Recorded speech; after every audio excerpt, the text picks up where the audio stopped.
Hey Mom, Brian asked us to do this video for Mother's Day for you, and I gotta tell you, I am so grateful he did.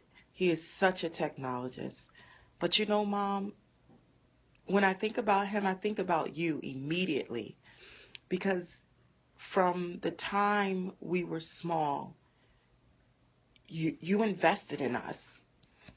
You allowed us to be ourselves, even within the parameters of being a child. I remember as a child how I was allowed to take boxes and make doll houses. You never told me you wasn't going to buy me a doll house, but you allowed me to be my creative self.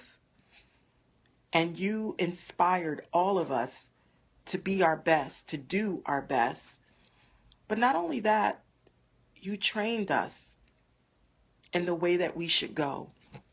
The Bible talks about train a child in the way they should go, and they won't depart from it. And even though through the years we've faltered in many ways, we've always had that basis because of the training that you gave us. Not only the training, Mom, from the scriptures, but also by your example. The example of sacrifice, generosity, giving, love, unconditional love. It all came from you. The Bible talks about a noble wife no one can find.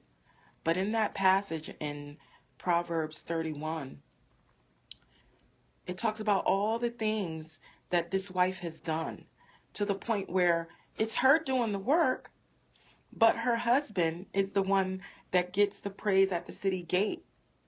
And it talks about a noble wife no one can find, and that her husband and her children stand up and call her praised. Mom, when I see this scripture, I see you, because there's so many facets of the scripture that I had a visible example throughout my life, and I continue to have the example of.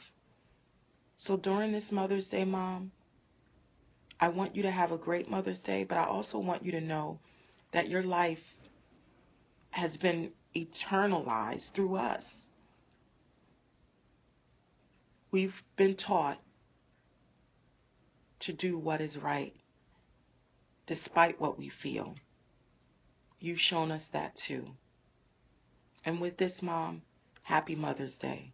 I love you.